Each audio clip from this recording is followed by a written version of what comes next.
नमस्कार, PV study channel में मैं पूजा भारतीय। आज हम पढ़ेंगे मज़ेदार गणित के बारे में, जो एक्चुअल में संख्या और संख्या पद्धति का ही एक पार्ट है।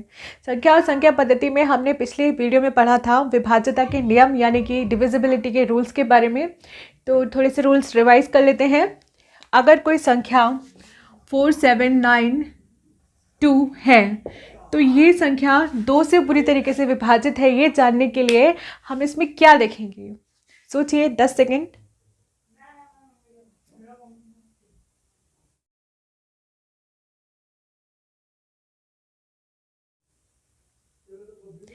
हम इसको जानने के लिए ये देखेंगे कि इसकी जो लास्ट की डिजिट है ये 2 है या नहीं, या फिर 0, या फिर 2 के विभाज्य में, यानी कि 0 है या फिर 2 है या फिर 4 है या फिर 6 है या फिर 8 है, या फिर ऐसे ही सम संख्या कोई है या नहीं, या फिर कोई सम संख्या या फिर 0 वाली बात मैंने अलग से कमेंट में लिख कर दी थी क्योंकि वो मैं वीडियो में बताना भूल गई थी।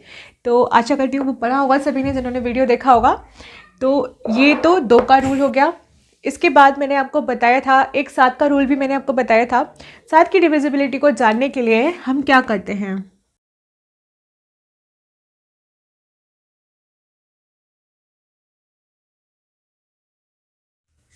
तो 7 से डिविजिबिलिटी के रूल में हम क्या करते हैं, कोई भी संख्या, सपोज कोई संख्या है 343, तो हम क्या करते हैं लास्ट की डिजिट ले लेते हैं। लास्ट की डिजिट जैसे कि ये 3 है ना, इकाई का अंक ले लेते हैं और इसमें 2 से गुणा करते हैं, यानी कि हम क्या करेंगे 3 गुणा 2 कितना आएगा 6। इस 6 को हम क्या करेंगे, जो बाकी की संख्या बची हुई है इस इकाई के अंक को हटाने के बाद, यानी कि 34, इसमें क्या करेंगे, इसमें से हम माइनस कर देंगे। कितना आएगा ये 28 को अगर हम देखें तो ये 7 से डिवाइजिबल है, डिवाइड हो जाएगा ये 7 से, है ना। 7 × 4 = 28 होता है ना। इसका मतलब डिविजिबिलिटी 7 से यहाँ पर है। या फिर दूसरा तरीका और क्या अपनाते हैं हम, 2 की जगह हम इसको किससे इंटू करते हैं 5 से, कितना आ जाएगा 15। अभी हमने यहाँ पे माइनस किया था और क्या करेंगे, हम इस 34 में हम इसको ऐड कर देंगे, कितना आ जाएगा 49, है ना। अब अगर हम इस 49 को देखें तो ये 49 भी 7 से डिवाइड हो जाता है, यानी कि डिविजिबिलिटी 7 से इस तरीके से भी सिद्ध हो रही है, यानी कि ये पूरी संख्या जो है 343 ये 7 से डिविजिबल है। ठीक है, तो आशा करती हूँ ये नियम आपको अच्छे से याद हो गए होंगे, समझ में आ गए होंगे। सारे नियम लगभग इजी से ही थे। तो आगे बढ़ते हैं, आज हम अपनी मज़ेदार गणित को पढ़ते हैं थोड़ा सा।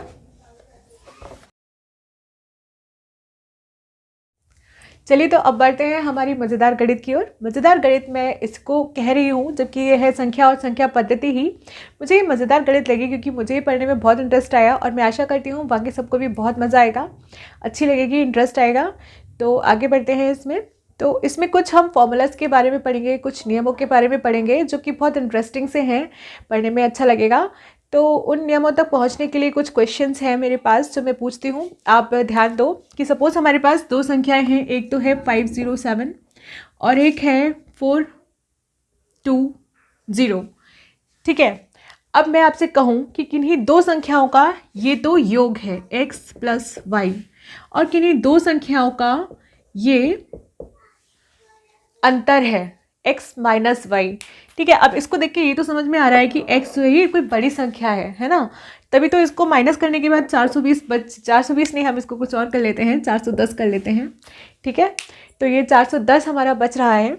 ये दोनों जो हैं, एक तो ये जोड़ है इन 2 संख्याओं का, इन्हीं दोनों संख्याओं का अंतर है 410। अब हमें ये बताना है कि ये संख्या कौन कौन सी है, x कौन सी है और y कौन सी है, हमें ये बताना है। एक चीज़ तो हमें इसको देख के पता चल रही है, जब हम अंतर देख रहे हैं तो कोई x जो है ये बड़ी संख्या होगी, तभी तो x में से माइनस हो सका y, है ना। और y जो है ये छोटी संख्या होगी क्योंकि इसको घटाया जा रहा है। तो ये चीज़ तो हमें पता चल रही है, लेकिन ये संख्याएं हैं कौन कौन सी ये कैसे पता चलेगा। तो इसके लिए एक नियम होता है जो पता करेंगे। एक, अगर हमें बड़ी संख्या पता करनी है तो हम बड़ी संख्या पता करेंगे कैसे, दोनों संख्याओं का योग इसमें हम जोड़ देंगे दोनों संख्याओं का अंतर।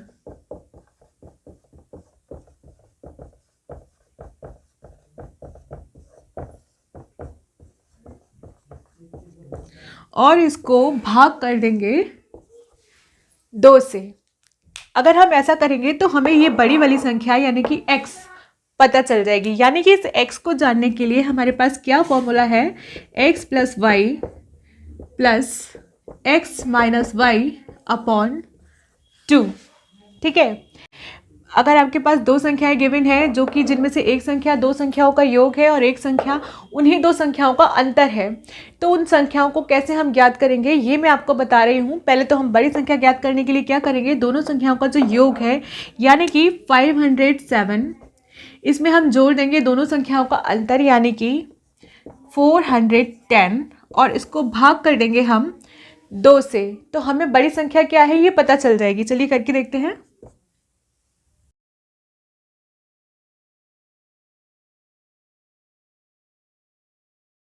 तो ये हमारा आ रहा है 458.5, तो ये हमारी x आ गई, x बराबर 458.5।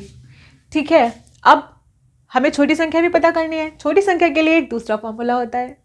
क्या होता है, मैं यहाँ साइड में लिख देती हूँ, ध्यान दीजिएगा।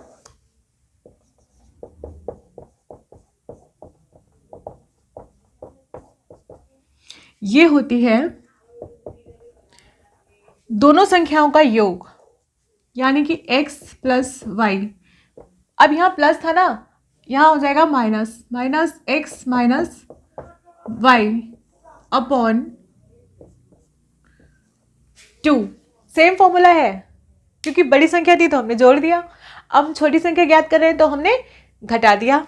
बाकी पूरी यही चीज़ है, दोनों संख्याओं का योग x plus y, minus plus की जगह माइनस हो गया, दोनों संख्याओं का अंतर x माइनस वाई अपॉन 2। ठीक है, अब इसको हम सॉल्व करके देखते हैं। तो ये योग आ रहा है 507, इसमें से हम माइनस कर देंगे 410 और इसे डिवाइड कर देंगे 2 से, तो कितना आएगा सॉल्व करके देखते हैं। ये हम निकाल रहे हैं y का मान। ठीक है ना, छोटी संख्या क्या है हमारी, y है ना।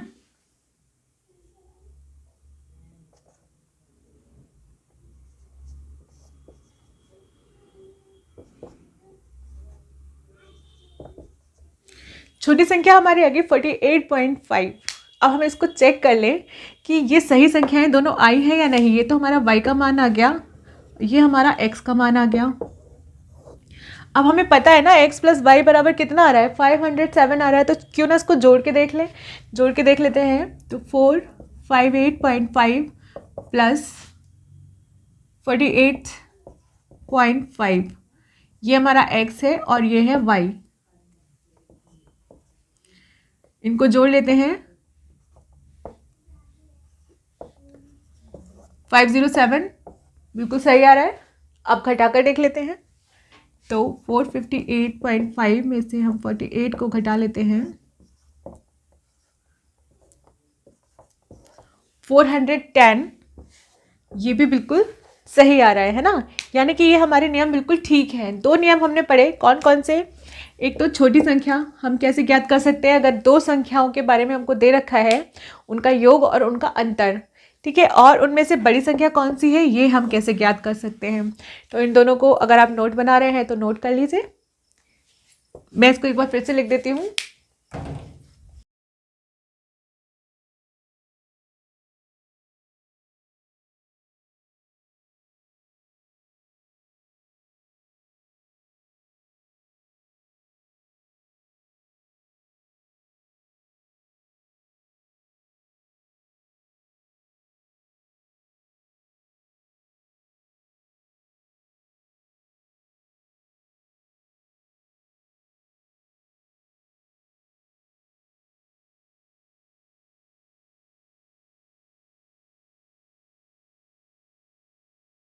तो ये हमारे 2 फॉर्मूलाज हो गए, बड़ी संख्या दोनों संख्याओं का योग प्लस दोनों संख्याओं का अंतर अपॉन 2, और छोटी संख्या बराबर दोनों संख्याओं का योग माइनस दोनों संख्याओं का अंतर बटे 2। तो ये इस तरीके से हम छोटी संख्या और बड़ी संख्या को पता कर लेंगे, दोनों संख्याएं हमको पता चल जाएंगी। या फिर हम सिर्फ किसी एक संख्या को पता करेंगे, हमने बड़ी संख्या पता कर ली तो अब उस संख्या को जो भी हमारा योग है या फिर जो भी हमारा अंतर है उसके द्वारा भी पता कर सकते हैं, है ना। तो ये तो हमारा अच्छा सा फॉर्मूला हमको पता चल गया। मज़ा है ना पढ़ के, थोड़ा आगे बढ़ते हैं और अच्छा लगेगा। मैंने अपने पिछले वीडियो में प्राकृत संख्याओं के बारे में आपको बताया था। प्राकृत संख्याएं कौन सी होती हैं, जो 1 2 3 4 ये जो भी सारी संख्याएं हैं ये कौन सी संख्याएं हैं, प्राकृत संख्याएं हैं। तो शुरू की कुछ प्राकृत संख्याओं का अगर टोटल हमको पता करना है तो वो कितना होगा, कैसे पता करेंगे हम। जैसे सपोज 1 से लेके 11 तक की टोटल संख्याएं, यानी कि 1 + 2 + 3 + 4 + 5 + 6 + 7 + 8 + 9 + 10 + 11 बराबर कितना। ये हमारी प्राकृत संख्याएं है ना। मैंने आपको बताया था 1 2 3 4 ये सारी संख्याएं कौन सी होती हैं, हमारी प्राकृत संख्याएं होती हैं। तो 1 से लेके 11 तक की सारी संख्याओं का योग हमें पता करना है, तो टोटल कितना होगा, कैसे पता करेंगे हम।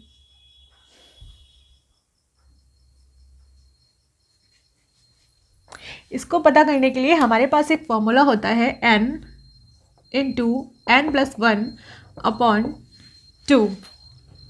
ठीक है, ये इन संख्याओं को पता करने का फॉर्मूला है। ठीक है, आप कहोगे कैसे, तो आप टोटल गिनो कितनी है, 1 2 3 4 5 6 7 8 9 10 11 संख्या है ना। n का मतलब होता है वो टोटल उतनी संख्याएं, मतलब जितनी संख्याओं को हमको पता करना है। सपोज हमको x संख्याओं को पता करना है तो हम यहाँ पे x लिखते हैं। मैंने उनको n माना है इसलिए मैंने यहाँ पे n लिखा है, x मान के चलते हैं। चलो हमें x संख्याओं का मान पता करना है, कितना है हमें पता नहीं कितनी संख्याएं हैं। हमें किसी ने कहा कि आपको सारी प्राकृत संख्याएं शुरू की इतनी प्राकृत संख्याएं, इतनी मतलब x शुरू की x प्राकृत संख्याओं का योग आपको पता करना है। तो मैंने उसके लिए वहाँ पर n लिखा है। तो n का मान यहाँ पर कितना है, 11 है। प्रारंभ की n या x कर लेते हैं हम इसको, x प्राकृत संख्याओं का योग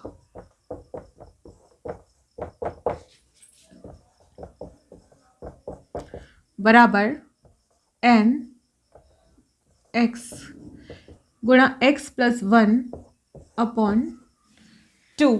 ठीक है, ये होगा। अब हमें यहाँ पे तो पता चल रहा है ना हमारा x कितना है, 11।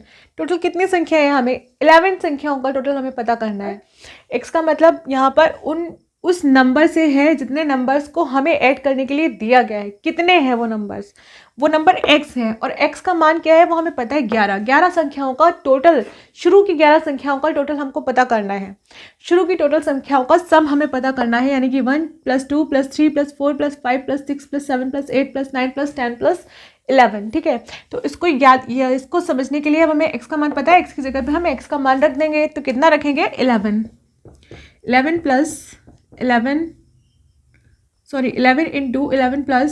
1/2, यानी कि 11 × 12/2। इसको हम काट लेते हैं, 2 6 से 12 हो जाएगा, इंटू कर देंगे, कितना आएगा, 66 आएगा। ठीक है, आप अपने कैलकुलेटर में कैलकुलेट करके देखो ये सारी संख्याएं जोड़कर 66 आ रहा है या फिर नहीं आ रहा है। ठीक है, तो इसको भी मैं यहाँ लिख देती हूँ। जब तक आप कैलकुलेट करो इसको लिखा रहने देती हूँ।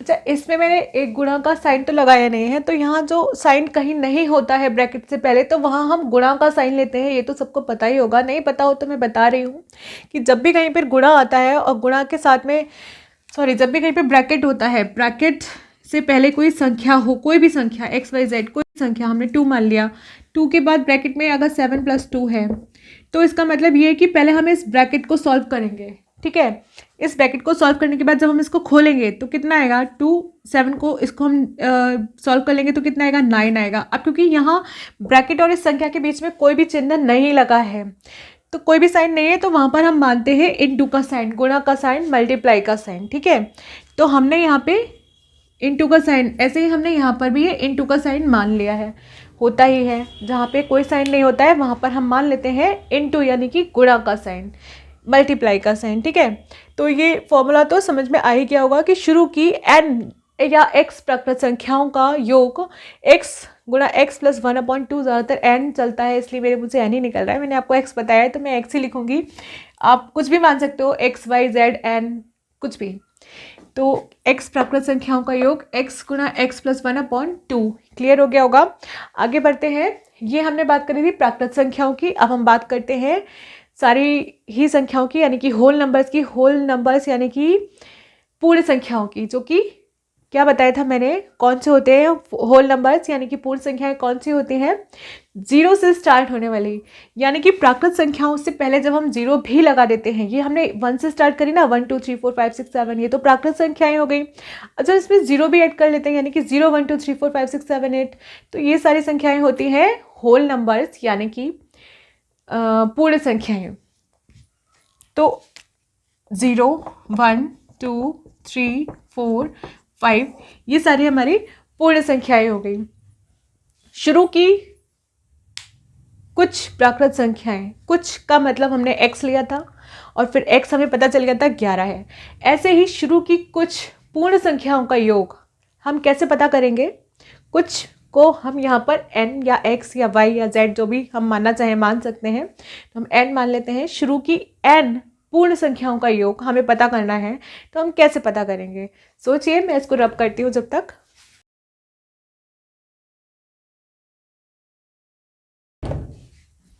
हाँ, तो मेरा प्रश्न था शुरू की x पूर्ण संख्याओं का योग हम कैसे पता करेंगे। तो इसका जो फॉर्मूला है ना, सेम यही फॉर्मूला रहता है पूर्ण संख्याओं में भी, बस जैसे यहाँ पे डिफरेंस आया था माइनस और प्लस का, ऐसे ही यहाँ पे भी डिफरेंस आ जाएगा माइनस और प्लस का। तो इसका फॉर्मूला हो जाता है, मैं लिख देती हूँ,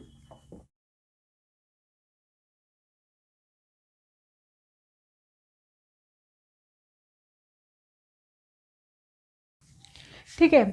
शुरू की x पूर्ण संख्याओं का योग होता है बराबर x गुणा x माइनस 1/2, ठीक है। तो अब हम बात करते हैं 0 plus 1 plus 2 plus 3 plus 4 plus 5 plus 6 plus 7 plus 8 plus 9 plus 10 plus 11 plus 12, ये हमारी शुरू की प्रारंभिक संख्याएं, पूर्ण संख्याएं हैं।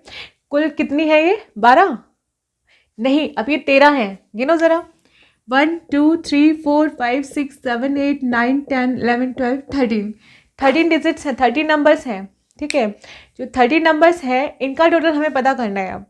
तो इसमें हम क्या करेंगे, 13 x का मान हमें पता चल गया ना, 13 है, टोटल 13 नंबर्स का हमें योग पता करना है, सम पता करना है। 13 इंटू 13 माइनस 1/2, करिए इसको, 13 इंटू 13 माइनस 1/2, कितना आएगा ये,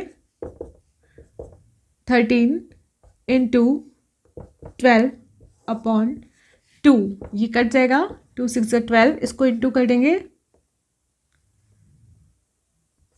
78, तो इनका योग आएगा 78। इसको करके देखिए एक बार अपने कैलकुलेटर में, 0 plus 1 plus 2 plus 3 plus 4 plus 5 plus 6 plus 7 plus 8 plus 9 plus 10 plus 11 plus 12, हम पूर्ण संख्याओं का योग कर रहे हैं, ठीक है। तो ये आएगा हमारा 70। थोड़ा सा आगे बढ़ते हैं, अब हम सम संख्याओं की बात करते हैं। आशा करती हूँ इसका आंसर यही आया होगा। कैलकुलेटर से कैलकुलेट करने के बाद और भी संख्याओं को करके देखिएगा। तो थोड़ा आगे बढ़ते हैं, हम सम संख्याओं की बात करते हैं। शुरू की कुछ सम संख्याओं का योग अगर हमें पता करना है तो कैसे पता करेंगे। अब वहाँ कुछ को हम फिर x मान लेंगे। शुरू की x हम इसलिए मान लेते हैं कि क्योंकि हमें पता नहीं है कि वो संख्याएं कितनी पूछेगा। हो सकता है 10 संख्याएं पूछे, शुरू की 10 संख्याएं, शुरू की 12 संख्याएं, शुरू की 13 संख्याएं, शुरू की 9 संख्याएं, ठीक है। तो शुरू की जितनी भी संख्याएं वो पूछेगा उसको हमने एक बार में x मान लिया, शुरू की x संख्या। अब x में वो कितनी भी बोले, ठीक है, तो ये सिर्फ हमारा सपोज करने का है, उसको हम x मान लें, चाहे y मान लें, चाहे z मान लें, ठीक है। तो शुरू की x संख्या, x सब संख्याओं का योग हमें पता करना है, तो हम कैसे पता करेंगे, सोचिए, फिर मैं लिखती हूँ, उसके बाद मैं समझाती हूँ उसको लिखकर।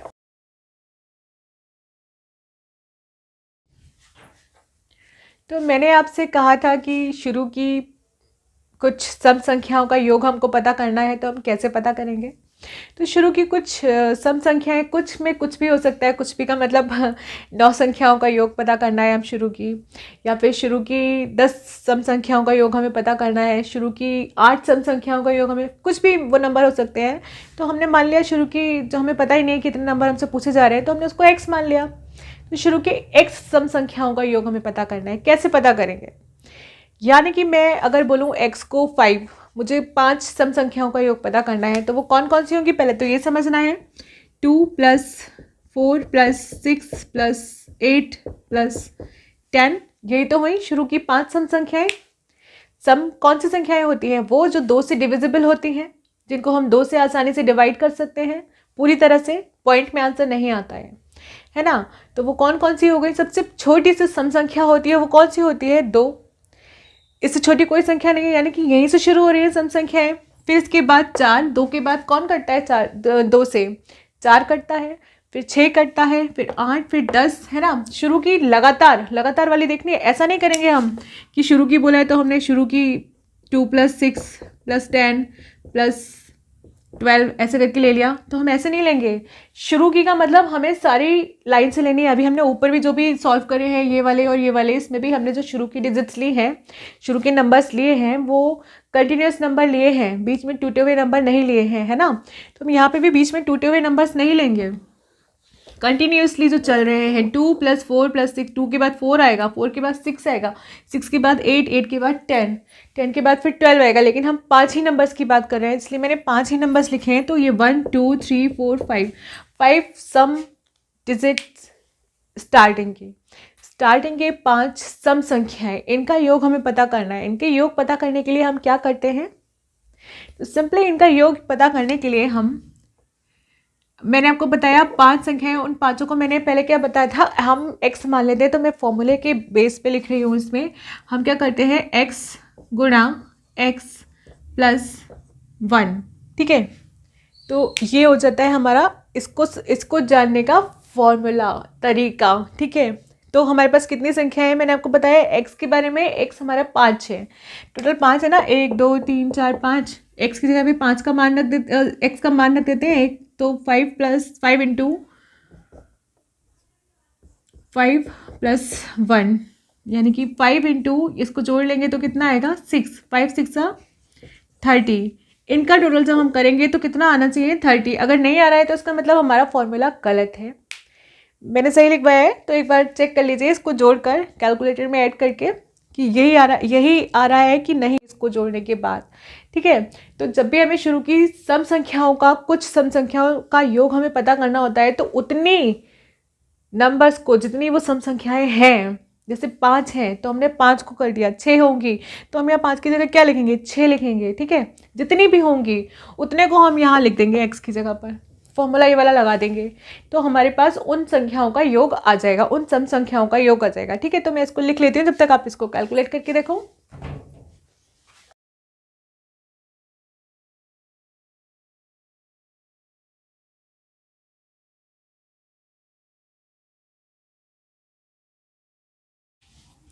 अब सम संख्याओं के बाद हम बात करते हैं विषम संख्याओं की। सम संख्याएं कौन सी होती हैं? जो कि 2 से डिविजिबल होती हैं, 2 से डिविजिबल होती हैं। तो विषम संख्याएं कौन सी हो गई? जो कि 2 से डिविजिबल नहीं होती हैं। कौन कौन सी डिविजिबल नहीं होती हैं? 1 2 से नहीं कट सकता, 3 2 से नहीं कट सकता, 5 2 से नहीं कट सकता। तो जो भी संख्याएं 2 से नहीं कटने वाली होती हैं, यानी कि जो कि सम संख्याएं नहीं होती हैं, वो होती हैं विषम संख्याएं, ठीक है। अब शुरू की कुछ विषम संख्याओं का योग हमें पता करना है। शुरू की x विषम संख्याओं का योग कितना होगा? शुरू की सपोज 9 विषम संख्याएं हैं, उनका योग हमें पता करना है, तो कितना होगा? कैसे जानेंगे हम? तो सपोज हमारे पास 1 + 3 + 5 + 7 + 9 + 11, कितनी है ये? 1 2 3 4 5 6। शुरू के 6 विषम संख्याओं का योग हमको पता करना है, तो हम कैसे पता करेंगे? शुरू की जो विषम संख्याएं हैं, जितने नंबर्स हैं उनके, वो हमें पता है। अब हमें यहाँ पे पता है, तो शुरू की 1 2 3 4 5 6 6 विषम संख्याओं का योग हमें पता करना है। तो हम कैसे पता करेंगे, जितने भी नंबर्स का हमें योग पता करना है उसका कर देते हैं हम स्क्वायर। क्या कर देते हैं, स्क्वायर। तो यहाँ पे हमें कितने नंबर्स का योग पता करना है, 1 2 3 4 5 6 6 नंबर का योग पता करना है। तो हम इसका स्क्वायर कर देंगे। 6 का स्क्वायर कितना आएगा, 36। तो इन सारे नंबर्स का जो टोटल आ रहा होगा वो कितना आ रहा होगा, 36। ठीक है, इसको कैलकुलेट करके देखो। एक छोटा सा एग्जांपल और ले लेते हैं। सपोज 1 + 3 + 5। अब हमारे पास कितने नंबर्स हैं, 3 नंबर्स हैं। तो 3 विषम संख्या, शुरू की 3 विषम संख्याओं का योग कितना होगा, यानी कि 3 का हम कर देंगे स्क्वायर, कितना आएगा 9। इनका टोटल बहुत जल्दी कर सकते हैं हम। तो 5 5 और 3 8 और 1 9 9 आ रहा है ना, यानी कि हम बिल्कुल सही जा रहे हैं। तो इसका फॉर्मूला मैं लिख देती हूँ, आप इसको भी कैलकुलेट करके देखो। अपने पास से कुछ क्वेश्चंस बना के उसको कैलकुलेट करके देखिए।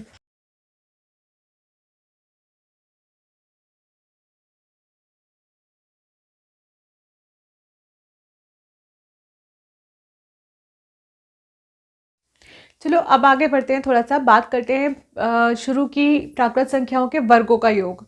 शुरू में जो भी प्राकृत संख्याएं हैं उनके जो वर्ग हैं, वर्ग क्या होते हैं पहले इसको समझना चाहिए हम लोगों को। तो वर्ग क्या होते हैं, किसी भी संख्या में उसी संख्या का गुणनफल उस संख्या का वर्ग कहलाता है। जैसे सपोज 2 संख्या है, 2 को हमने 2 से गुणा कर दिया, क्या आया 4, 2 2 = 4। तो ये जो 4 है ये क्या है, 2 का वर्ग। वर्ग को हम ऊपर लिखते हैं, ठीक है, ये है इसका वर्ग, ये है संख्या, और ये ऊपर जो लिखा है ये है इसका वर्ग यानी कि 2। ठीक है, अगर किसी भी संख्या के ऊपर 2 लिखा है यानी कि वो क्या है, उस संख्या का, वहाँ पे हम क्या बता रहे हैं कि उस संख्या का वर्ग हो रहा है। ठीक है, अब अगर हम 3 को 3 से गुणा कर दें तो कितना आएगा 9, और ये 9 क्या है, 3 का वर्ग। ठीक है, तो किसी भी संख्या में उसी संख्या का गुणनफल उस संख्या का वर्ग कहलाता है। हम बात कर रहे हैं शुरू की प्राकृत संख्याओं के वर्गों का योग कितना होगा। जैसे हमने यहाँ पे बात करी थी शुरू की विषम संख्याओं का योग, सम संख्याओं का योग, है ना। ऐसे ही शुरू की कुछ प्राकृत संख्याओं के वर्गों का योग कितना होगा, ये कैसे हम पता करेंगे, थोड़ा सा डिफिकल्ट है, लेकिन मुझे लगता है ये सारी चीज़ें पढ़ के मज़ा आया होगा, अच्छा लगा होगा, इंटरेस्टिंग लगा होगा, और आगे भी इंटरेस्ट आ रहा है आई थिंक। और थोड़ा सा टिपिकल है, इसका फॉर्मूला थोड़ा लंबा है लेकिन अच्छे से याद हो जाएगा। तो मैं इसका फॉर्मूला लिख देती हूँ। इसके लिए हम यूज़ करते हैं x गुणा x + 1 गुणा 2x + 1 अपॉन 6। ये हमारा फॉर्मूला रहता है किसके लिए, शुरू की प्राकृत संख्याओं के वर्गों का योग जानने के लिए। तो जैसे कि शुरू की प्राकृत संख्या सपोज 1 है और 2 है, 3 है, 4 है, 5 है। ठीक है, इनके वर्गों का योग यानी कि 1 में 1 का गुणनफल कितना आएगा, 1 1 जा 1। 2 का वर्ग यानी कि सबके हमें वर्गों का योग करना है। 2 का वर्ग यानी कि कितना आएगा 4, 3 का वर्ग यानी कि 9, 4 का वर्ग यानी कि 16 और 5 का वर्ग यानी कि 25। इनका हमें योग पता करना है। शुरू की कितनी संख्याएं हैं ये, 1 2 3 4 5, शुरू की 5 प्राकृत संख्याओं के वर्गों का योग हमें पता करना है। तो उसके लिए मैंने यहाँ पे फॉर्मूला लिखा हुआ है x × x + 1 × 2x + 1 अपॉन 6। करके देख लेते हैं। तो 5 है ना ये हमारे पास, 1 2 3 4 5। x का मान हमको पता है, x का मान रख देते हैं उसकी जगह पर। तो 5 × 5 + 1 × 2। मैंने बताया जहाँ पे कोई भी साइन नहीं होता है वहाँ पे हम क्या मानते हैं, गुणा का साइन मानते हैं। x और 2 के बीच में कोई भी साइन नहीं है यानी कि गुणा का साइन है।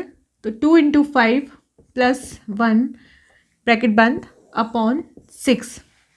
मैंने आपको अभी थोड़ी देर पहले बताया था, सबसे पहले हम ब्रैकेट को सॉल्व करते हैं। ये एक बॉड मास का नियम होता है। हम अगले वीडियो में पहले बॉड मास के बारे में ही पढ़ेंगे, फिर आगे बढ़ेंगे। ठीक है, क्योंकि वो बहुत इंपॉर्टेंट नियम है, सबको पता होना चाहिए। तो फिलहाल अभी हम इसको ऐसे ही पढ़ लेते हैं। तो जब भी कहीं पे ब्रैकेट होता है हम पहले ब्रैकेट को सॉल्व करते हैं, और जहाँ ब्रैकेट के अंदर भी देखो कुछ चिन्ह बने हुए हैं, जैसे यहाँ पे गुणा का चिन्ह बना है, प्लस का चिन्ह बना है। तो हम पहले गुणा को सॉल्व करेंगे, बाद में प्लस को सॉल्व करेंगे। ठीक है, नियम होता है बॉड मास का,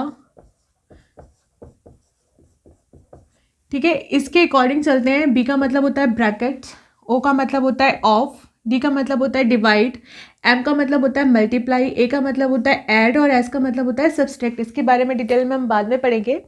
तो बी का मतलब ब्रैकेट, हमने पहले ब्रैकेट को सॉल्व करना है, जिस क्रम में ये है उस क्रम में हम सॉल्व करते हैं।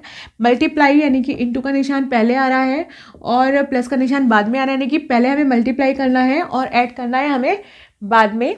तो पहले हम मल्टीप्लाई करेंगे फिर ऐड करेंगे। ठीक है, कर लेते हैं इसको।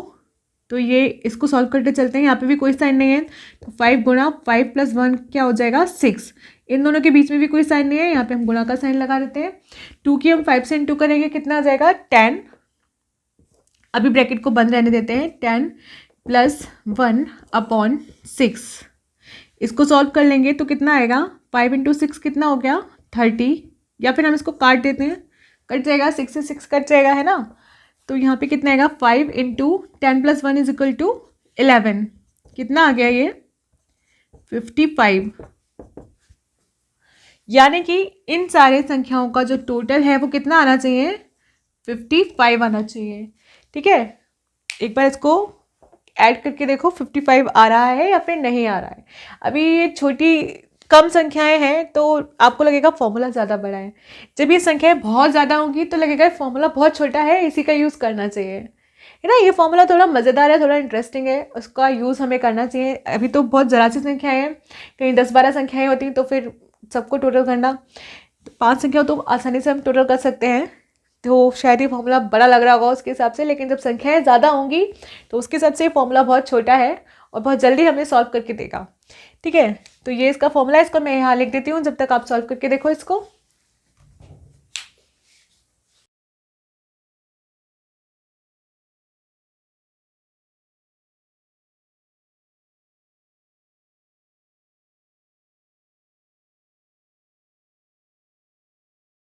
तो ये हमारा फॉर्मूला है, मैंने इसी फॉर्मूले से सॉल्व किया था। एक्स की जगह पे मैंने 5 लिखा था क्योंकि हमारे पास 5 संख्याएं थी, 5 की जगह हमारे पास 6 संख्याएं होती तो मैं एक्स की जगह पे 6 लिखते। ठीक है, इसी वाले फॉर्मूले में मैंने एक्स की जगह पे 5 रखा था क्योंकि हमारे पास 5 संख्याएं थी, 5 प्राकृत संख्याएं थी जिनके वर्गों का हमें योग पता करना था।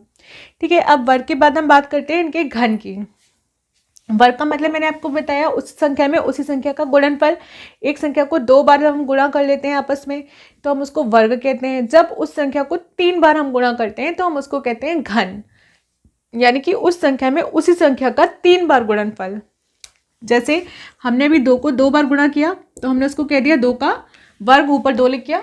ठीक है, अगर हम इसको 2 को 3 बार गुणा कर लें तो ये हो जाएगा 2 का घन और ऊपर आ जाएगा 3। इस 3 को जब जब किसी संख्या के ऊपर 3 बना होता है तो हम उसको कहते हैं घन। ठीक है, तो ये इसका हो जाएगा घन। 3 को अगर हम 3 बार गुणा कर लें तो 3 के ऊपर 3 आ जाएगा, ये हो गया घन। ठीक है, तो अब हम बात करते हैं शुरू की प्राकृत संख्याओं के घनों का क्या योग होता है। उसका क्या योग होता है, जैसे अब सपोज हमारे पास शुरू में हम कुछ संख्याएं ले लेते हैं, प्राकृत संख्याएं। सपोज 1 2 3 4 ये सारी प्राकृत संख्या है, कंटिन्यूसली चल रही है, 1 2 3 4 है ना। अब इनके घनों का योग कहा जा रहा है, यानी कि 1 के घन का प्लस 2 के घन का प्लस 3 के घन का प्लस 4 के घन का योग कितना होगा। 1 घन 2 घन 3 घन 4 घन का योग क्या होगा। तो पहले इसको काउंट करो कितने हैं, 1 2 3 4 4 4 संख्याएं है ना। हम टोटल शुरू की कितनी संख्याओं की बात कर रहे हैं ना, तो हमारे पास 4 संख्याएं हैं, ये 4 संख्याएं हैं। अब इनको पता करने के लिए हम क्या फॉर्मूला लगाएंगे। देखो ये जो फॉर्मूला मैंने लगाया था थोड़ा सा लंबा था, है ना, लेकिन क्योंकि हमारा सवाल थोड़ा सा छोटा था इसलिए लंबा लग रहा था। अब सवाल बहुत लंबा आता है, 10 संख्याओं का गुणा प्लस करना होता है, 15 संख्याओं को प्लस करना होता है, तो फिर वहाँ बहुत ज़्यादा टाइम लग जाएगा उसको। तो हम सिंपली ये वाला फॉर्मूला लगा देंगे तो हमारा आंसर आ जाएगा। ठीक है, तो वहाँ पे हमें ये बहुत छोटा लगेगा। इसका फॉर्मूला थोड़ा सा छोटा है। इसका फॉर्मूला क्या है कि जब भी हमें ऐसा दे रखा होता है तो हम उस संख्या को लिखते हैं। वो संख्या कितनी है हमारे पास 4। ठीक है, 4 को हम गुणा करेंगे 4 + 1 में और इसको हम भाग कर देंगे 2 से। भाग करने के बाद इस पूरे को हम वर्ग में लिख देंगे, ये इसका फॉर्मूला हो जाएगा। कोई भी किसी भी शुरू की प्राकृत संख्याओं के घनों का जब हमें योग ज्ञात करना है तो हम ये वाला फॉर्मूला लगाएंगे। जितनी भी वो संख्याएं हैं वो संख्या लिखकर उस संख्या में एक को जोड़कर उससे गुणा करके उसको 2 से भाग करके उस पूरे का कर देंगे वर्ग। यहाँ पे 2 लग गया ना, मैंने बताया जहाँ पे ऊपर 2 लग जाता है वहाँ पे हो जाता है वर्ग। ठीक है, तो इसको हम फॉर्मूले के बेस में लिख लेते हैं। तो मैंने आपको बताया x संख्याओं का योग हमें पता करना है। अब हम x की जगह पर ही वो मान रखेंगे। वो मान कितना है, 1 2 3 4, 4 है ना। इसको सॉल्व कर लेते हैं। 4 गुणा 4 + 1/2 और इस पूरे का होल स्क्वायर, इसको हम बोलते हैं मजला ब्रैकेट। ठीक, छोटा ब्रैकेट, फिर ये मजला ब्रैकेट, फिर आता है बड़ा ब्रैकेट। हम लाइन से ही सॉल्व करते हैं, पहले छोटे ब्रैकेट को सॉल्व करते हैं फिर मजला ब्रैकेट को सॉल्व करते हैं। ठीक है, तो हम इसको सॉल्व कर लेते हैं। इन ब्रैकेट को सॉल्व करेंगे तो कितना आएगा, 4 + 1 यानी कि 5, तो 4 गुणा 5 अपॉन कितना है यहाँ पर 2 और यहाँ पर लग जाएगा ये ब्रैकेट और इसका स्क्वायर यानी कि वर्ग। 2 से हम 4 को काट सकते हैं, 2 2 4 हो जाएगा। इसको और इसको गुणा करेंगे तो कितना आएगा 10। मजला ब्रैकेट हम हटाएंगे और वर्ग को खोलेंगे तो कितना आएगा 10 गुणा 10। वर्ग का क्या मतलब होता है, उस संख्या में उसी संख्या का गुणनफल है ना। तो 10 गुणा 10 बराबर कितना हुआ 100, यानी कि इसका आंसर कितना आ रहा है 100। शुरू की प्राकृत संख्याओं के घनों का योग कितना आएगा, x गुणा x + 1/2 का होल स्क्वायर। ठीक है, इसको मैं नोट कर लेती हूँ, आप इसको सॉल्व करके देखो इतना ही आ रहा है या फिर नहीं। ठीक है,